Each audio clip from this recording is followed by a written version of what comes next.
Hey there, today we're diving into the world of intertextuality. It's a big word, but at its heart, it's a simple and powerful idea that all stories exist in conversation with each other. Think of it like a giant web with each work of art, literature, music, even memes as a single point. The threads connecting them, those are the allusions, references, parodies, and adaptations that make up the rich tapestry of human expression.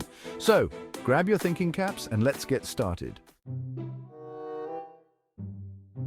Our first stop on this journey through intertextuality is the world of allusions. It's a literary device, a subtle wink to the reader, a quick nod towards a person, place, event, or another work of art.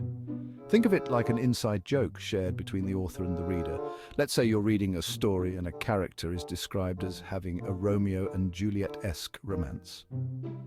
Boom, allusion alert. The author isn't retelling Shakespeare's play, but by invoking those names, they're tapping into a whole world of pre-existing knowledge.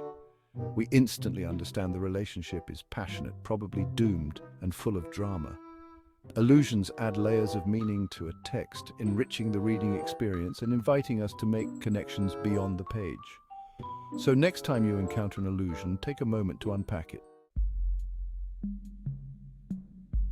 Our next intertextual adventure brings us face to face with the familiar territory of quotations.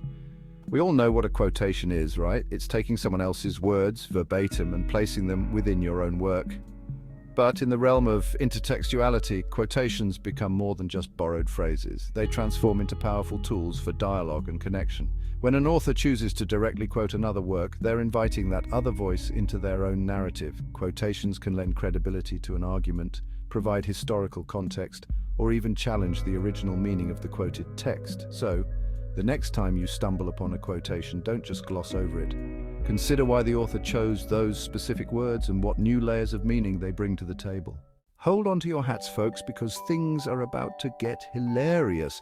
We're diving into the world of parody, where imitation is a comedic weapon of mass entertainment. Parody takes a familiar work and twists it, exaggerates it, all in the name of good fun. It cranks up the premise of serious movies to 11. By exaggerating the familiar, parodies highlight flaws, cliches, and brilliance. Beneath the humor lies sharp wit and keen understanding of the source material. Parody is a balancing act, walking the tightrope between mockery and homage. Chapter 4. Adaptation. From page to screen and beyond. Fasten your seatbelts, bookworms and cinephiles, because we're about to embark on a thrilling journey through the world of adaptation. An adaptation takes the essence of a story, its characters, its themes, its heart, and translates it into a new medium. It's like taking a beloved recipe and recreating it with a fresh twist, using different ingredients, different techniques, but striving to capture the same delicious flavor. Think about all the different versions of Sherlock Holmes we've seen over the years. From the classic books to the modern-day BBC series, each adaptation brings something unique to the table, while still staying true to the spirit of Conan Doyle's creation. When an adaptation works, it creates a truly special kind of intertextual dialogue. Chapter 5. Reference. A world of connections at your fingertips. Get ready to explore the vast and interconnected universe of references. Every book, movie, and conversation exists in your mind as a massive database. Encountering a reference is like your brain making a lightning-fast connection. References can be subtle or overt, serious or humorous. They deepen our understanding by connecting to a wider web of knowledge. Imagine a character with a Mona Lisa smile, adding layers of mystery. References remind us that no story exists in isolation. Chapter 6. Intertext. The conversation between stories. Hold on tight, because we're about to journey into the very heart of it all, the concept of intertext itself. All these literary devices, all these techniques, they all point to one fundamental truth. No story is an island. Intertext is the very air that stories breathe. It's the understanding that every text, whether it's a novel, a poem, a film, or even a song, exists in a complex web of relationships with other texts. It's the ongoing conversation between stories, a dialogue that spans genres, cultures, and even centuries. Think of it like a giant family reunion for stories. All these characters, these plots, these themes, they're all related in some way, shape, or form. Intertextuality reminds us that stories don't simply emerge fully formed from the minds of their creators. They're built upon a foundation of shared history, mythology, and cultural understanding. Buckle up, digital natives, because we're about to enter the matrix of hypertext. In this digital age, where information flows freely and connections are just a click away, hypertext has become an increasingly important aspect of intertextuality. Imagine reading a digital book, and as you come across a word you don't recognize, you simply click on it. Suddenly a new window pops up, providing you with a definition, a historical context, or even a related image. That, my friends, is the power of hypertext. Hypertext is like having a million footnotes at your fingertips. It allows us to explore the layers of meaning within a text in a non-linear, choose-your-own-adventure kind of way. It breaks down the traditional barriers between reader and text, allowing for a more interactive and engaging experience. Hypertext challenges us to think about intertextuality in a whole new light. It reminds us that meaning is not fixed or static.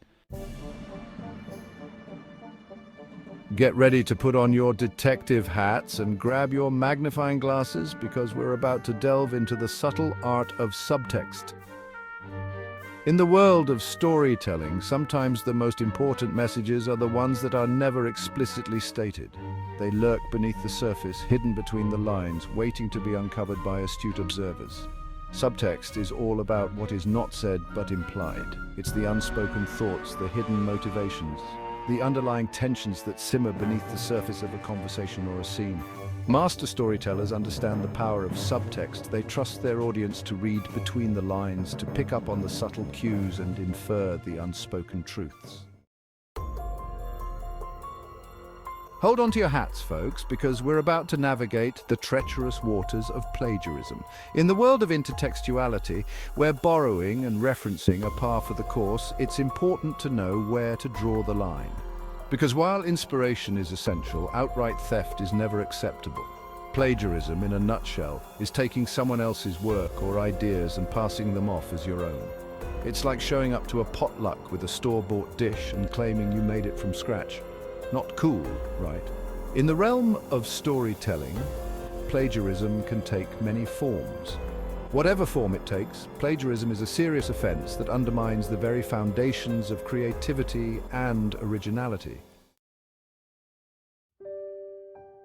Get ready for a grand finale of intertextual exploration as we dive into the delightful world of Pastiche.